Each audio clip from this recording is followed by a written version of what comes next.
কৃষ্ণ সোনার জন্মদিন বলে কথা, ঘর তো একদম ঝকঝকে পরিষ্কার করে ফেলতেই হবে। সানডের ব্লগ তোমাদের সাথে শেয়ার করছি। মঙ্গলবার কৃষ্ণবাবুর জন্মদিন, তাই তার আগে অনেকগুলো কাজ করে সারতে হবে। জানো তো, কৃষ্ণ সোনার জন্য অনেকগুলো গিফটও চলে এসেছে। দাদু ঠাম্মি, দাদু দিদুন, মামা সবাই গিফট পাঠিয়েছে। চলো আজকের ব্লগে তোমাদের সাথে সেগুলো শেয়ার করছি। রবিবার দিন সকালবেলা আজকে খুব ভোরে উঠিনি, ওই বাজে এখন 8টা মতন, উঠেছি ওই 7:30 নাগাদ। তো এখনও কৃষু আর কৃষুর বাবা ঘুমোচ্ছে। আমি ভাবলাম ঘরটা একটুখানি পরিষ্কার পরিচ্ছন্ন করে নিই। ওই হালকা হালকা ঝুল হয়েছে, আর তার সাথে সাথে এই ব্যালকনিটায় কিছু ডাব্বা ছিল, সেই ডাব্বাগুলো কয়েকদিন আগে ফেলেছি। তারপর ভাবলাম এই ব্যালকনিটাকে একটু ডিপ ক্লিন করে নিই। ওই জিনিসপত্রগুলো একটু সুন্দর করে গুছিয়ে রাখা, ঝুলগুলো পরিষ্কার করে নেওয়া, গ্রিলগুলো পরিষ্কার করা, এই জিনিসগুলো। মঙ্গলবার দিন আবার কৃষ্ণবাবুর বার্থডে, তাই ওর বার্থডের আগে ঘরগুলো একটু চকচকে করে নিচ্ছি। আসলে আমার কাছে কেন জানি না, এই পরিষ্কার পরিচ্ছন্ন থাকা, ঘর পরিষ্কার করা, এগুলো একটা থেরাপির মতন কাজ করে। ঘর যত বেশি পরিষ্কার থাকে, যত সুন্দরভাবে গুছানো থাকে, তত আমার মনটা ভীষণ খুশি থাকে। দেখবি পরিষ্কার পরিচ্ছন্ন জায়গায়, টিপটপ জায়গায় থাকতে সবারই মনটা ভীষণ খুশি হয়ে যায়।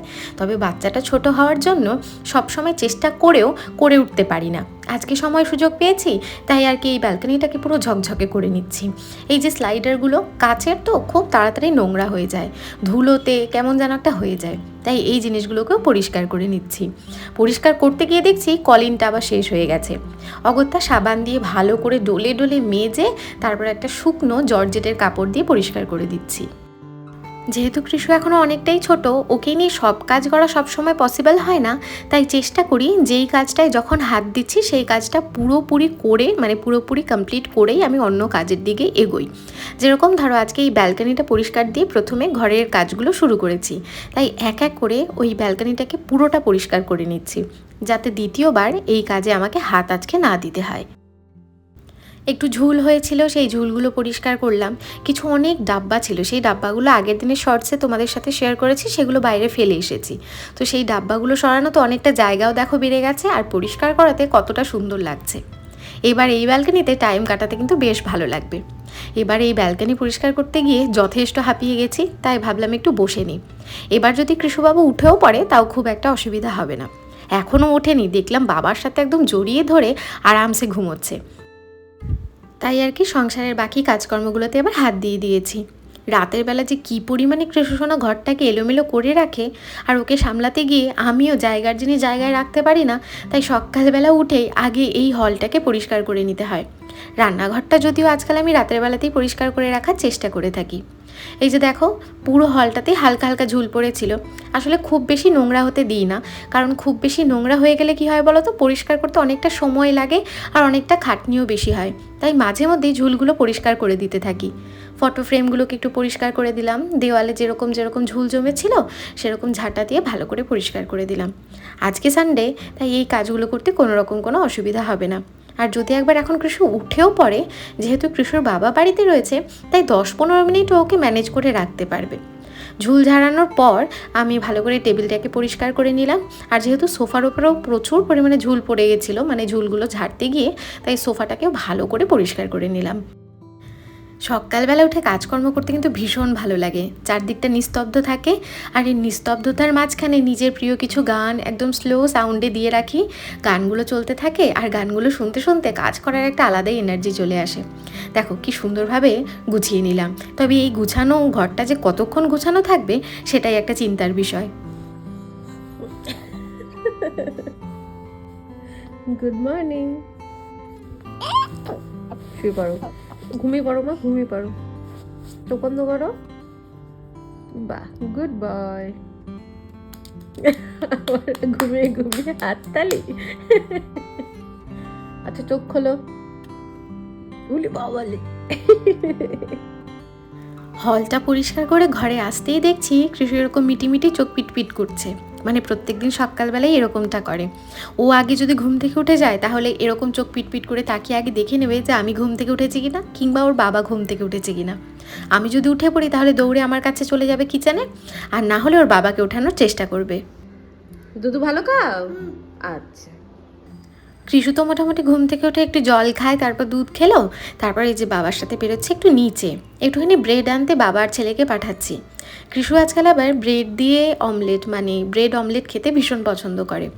যদিও ব্রেড দিলেও আমি কখনোই ময়দার ব্রেডটা দিই না, আটার ব্রেডটা মানে ব্রাউন ব্রেডটাই দিয়ে থাকি। তো সেটা আনতেই বাবা ছেলেকে পাঠিয়েছি। আর এদিকে আমি পুজো দিচ্ছিলাম, সেই সুযোগে ওর বাবাই ওকে ব্রেড অমলেটটা বানিয়ে দিচ্ছিল। একটা অদ্ভুত কথা যদি তোমাদের সাথে শেয়ার করি, তোমরাও বলবে যে এরকমটাও কি সত্যিতেই হতে পারে। আমি যদি কৃষ্ণসোনাকে ব্রেড দিয়ে ডিম দিয়ে বানিয়ে দিই তাহলে কখনোই ও খেতে চায় না। আমার হাতে সব খাবার পছন্দ করলেও এই খাবারটা কেন যায় না, ওর বাবা বানিয়ে দিলে তবেই খেতে চায়। তাই সানডের দিন ও বাড়িতে রয়েছে, তাই আমি কৃষুর বাবাকে বললাম যে তুমি আজকে ওকে এরকম ব্রেকফাস্টটা বানিয়ে দাও, আর আমি সেই সুযোগে পুজোটা করে নিই। তো এর জন্যই কৃষুর বাবা আজকে কৃষুর জন্য ব্রেকফাস্ট বানাচ্ছে, আর আমি সেই সুযোগে পুজোটা করছি। কৃষু কিন্তু ওর বাবার পেছন পেছনই ঘোরাঘুরি করছে। আসলে রান্নাবান্নার কাজটা দেখতে কৃষু ভীষণ পছন্দ করে। যেই রান্নাঘরে থাকে, যেই রান্নার কাজকর্ম করে, তার পেছন পেছন ঘোরাঘুরি করে। আর কৃষুকে যেহেতু একদম ছোট্টবেলা থেকেই আমি নিজে খাইয়েও দিয়েছি, আবার ওর সামনে থালা সাজিয়ে খেতেও দিয়েছি, তাই ও যে কোনো পরিমাণে শক্ত খাবার কিন্তু খেয়ে নিতে পারে, সেটা অনেক ছোটোবেলা থেকেই। অনেকের মায়েরাই কমপ্লেন করে যে বাচ্চা এরকম শক্ত খাবার খেতে চায় না, শুধু গলা গলা খাবারটাই খেতে প্রেফার করে। তাদের আমি একটাই সাজেশন দেবো, অল্প অল্প বাচ্চাকে একটু ফিঙ্গার ফুড দাও। যেরকম ধরো একটু গাজর সেদ্ধ দিতে পারো, ব্রকলি সেদ্ধ দিতে পারো, বা কখনো একটুখানি আলু সেদ্ধ করে বাটারে সতে করে হাতে দিতে পারো।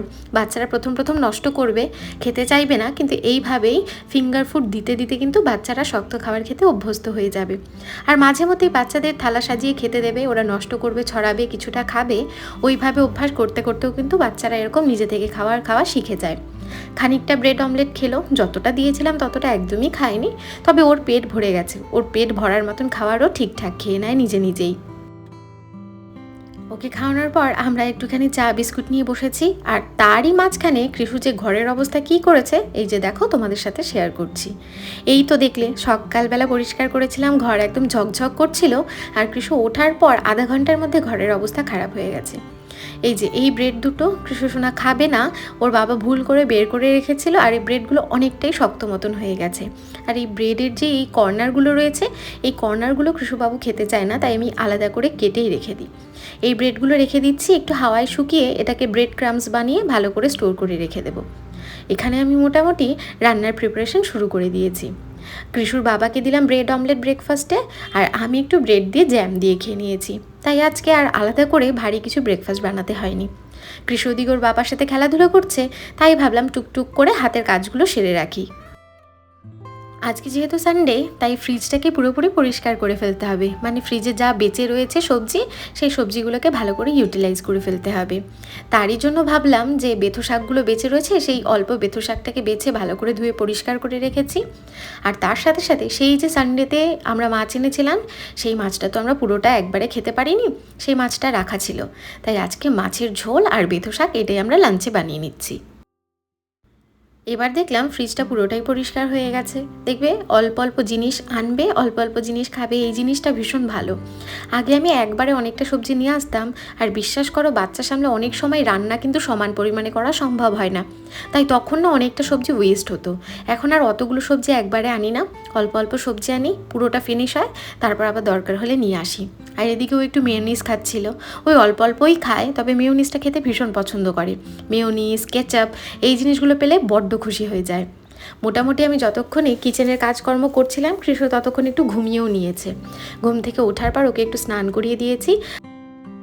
আজকে আবার বাবুর খুব বায়না হয়েছে, মাঝে মাঝে এক একটা এমন বায়না করে, এই যে কিছুতেই আমার কোল থেকে নামছে না, তাই রিকি রান্নাবান্নাটা করছে, তাই তো। একদম ট্যালট্যালে একটা মাছের ঝোল হবে।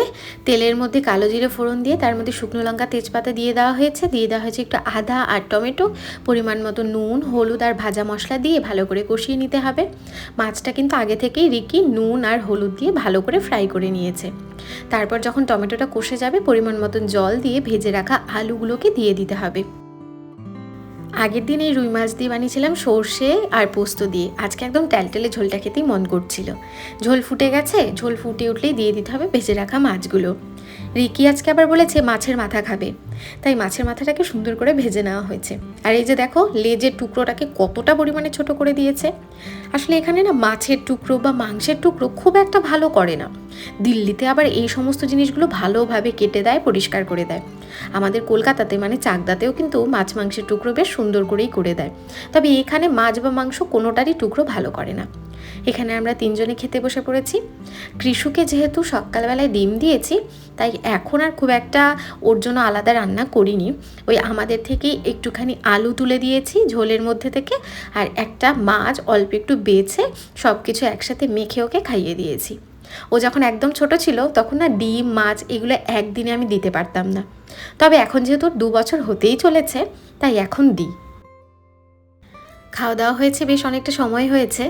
এখন বাবা ছেলে হঠাৎ করেই আবদার জুড়ে দিয়েছে যে একটু কিছু যদি ফল হতো তাহলে ভালো লাগতো। আর এই যে আমি ফল কাটছি, আমার ঠিক পায়ের কাছে এসে বসে রয়েছে। ওই যে কিচেনে থাকতেও ভীষণ পছন্দ করে, তারপর দেখো কিভাবে উকিঝুঁকি দিচ্ছে। আজকাল এত পরিমাণে সাবধানে কাজকর্ম করতে হয় সেটা বলার মতন না। এই যে ফ্রুটিটা একটুখানি কেটে নিলাম, এটা ওই শিবরাত্রির দিন এনেছিলাম, তো খাওয়া হয়নি, তো আজকে ভাবলাম খাওয়ার পরে কেটে নিই। প্রত্যেক দিনই খাওয়ার পরে কিছু না কিছু ফল খাওয়ার চেষ্টা করি, কিন্তু ফল কাটা হয় আনন্দ সহকারে, বাবা ছেলে মা তিনজন নিয়ে বসি, ওরা 2-1 পিস খুব আনন্দ সহকারে খায়, কিন্তু তারপরের বেঁচে থাকা ফলগুলো আমাকেই খেতে হয়, কারণ এরা বাবা আর ছেলে খুব একটা ফল প্রিয় মানুষ না।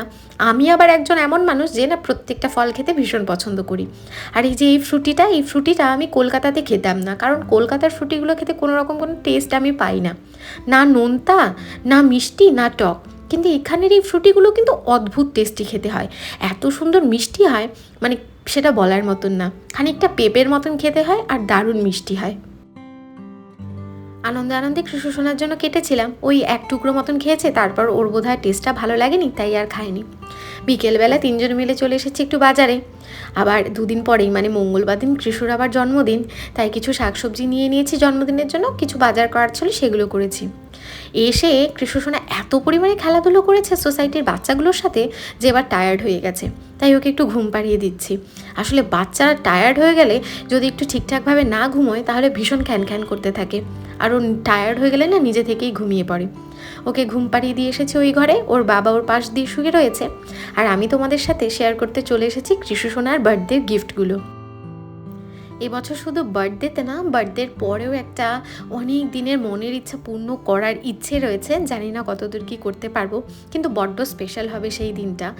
আশা করছি বুধবার দিনটাই হবে সেই দিনটা। কি হবে কি হতে চলেছে অবশ্যই তোমরা পরবর্তী ব্লগগুলোতে দেখতে পারবে। এই যে হোয়াইট শার্টটা দেখতে পাচ্ছ, আর এটার সাথে একটা কালো সাদা চেক্সের বো টাই রয়েছে, এটা কৃষু সোনার ঠাম্মি পাঠিয়েছে আর কাকাই পাঠিয়েছে। এই শার্টটার সাথে পরার জন্য রয়েছে এই প্যান্টটা ব্ল্যাক আর হোয়াইটের চেক্সে, তো এটা ওর জন্মদিনে ওর ঠাম্মি আর কাকাই পাঠিয়েছে। এবার যে জামাটা দেখাবো এটা কৃষু সোনার দাদু দিদুন পাঠিয়েছে, আরও কয়েকটা জামা ওরা পাঠিয়েছে, ওগুলো কয়েকদিন পরে এসে পৌঁছাবে। তবে এই জামাটা আমার মনের ভীষণ কাছের, কারণ হলো বাবা কোনো দিন, আমি ছোটো থাকতে নিজে পছন্দ করে খুব কমই জামা কাপড় কিনতো, আমাদের টাকা দিয়ে দিত, আমি মা নিজে পছন্দ করে গিয়ে কিনতাম। কিন্তু এই জামাটা বাবা চাকদার একটা দোকানে দেখে বাবার কম্বিনেশনটা এতটাই ভালো লেগেছে, তার নাকি তখন থেকেই মনে হয়েছে এই জামাটা তার নাতি পরলে ভীষণ সুন্দর লাগবে, তাই নিজে পছন্দ করে কিনে নিজেই পাঠিয়েছে। তাই এই জামাটা আমার জন্য বড্ড স্পেশাল। আর এই যে ব্লু টি শার্টটা দেখতে পাচ্ছ এটা, আর এখন যে টি শার্টটা দেখাচ্ছি স্কাই ব্লু কালারের, যেটার মধ্যে ট্রপিক্যাল একটা প্রিন্ট করা রয়েছে, এই দুটো টি শার্ট পাঠিয়েছে কৃষু সোনার মামু। এই দুটো টি শার্টও কিন্তু ভীষণ সুন্দর হয়েছে। আর এই দুটো টি শার্টের সাথে পরার জন্য এই যে দুটো ছোট ছোট প্যান্ট রয়েছে। প্রথমে জানো তো প্যান্টগুলোতে আমি ভেবেছিলাম পকেট রয়েছে, কিন্তু এগুলো পকেট না, মানে ফলস করা রয়েছে, দেখতে পুরো পকেটের মতন কিন্তু কোনো কিছুই না, মানে পকেট না। তো প্রত্যেকটা জামা কাপড়ই ভীষণ সুন্দর হয়েছে, ভীষণ কিউট হয়েছে। আর এত দূর থেকে মানুষ এত খুশি মনে ওর জন্য পাঠিয়েছে, সবাই আমার আপনজন, সবাই আমার নিজের জন, তাই প্রত্যেকটা জিনিসই আমাদের ভীষণ পছন্দ হয়েছে। আসলে ভালোবেসে কোনো কিছুই পাঠানো হোক সেটা ভীষণ ভালোই লাগে। তারপর এ সমস্ত কাজকর্ম করতে না করতে কৃষুবাবু আবার উঠে পড়েছে, ওকে নিয়ে আমরা খেতে বসে পড়লাম। ওই দুপুরে চা সমস্ত বানিয়েছিলাম, সব কিছুই রয়েছে, তার সাথে সাথে একটু আলু মাখা বানিয়ে নিয়েছি। আজকের ব্লগটা এখানেই শেষ করছি। যদি কিছু ভালো লাগে অবশ্যই কমেন্ট করে আমাকে জানাতে ভুলবে না।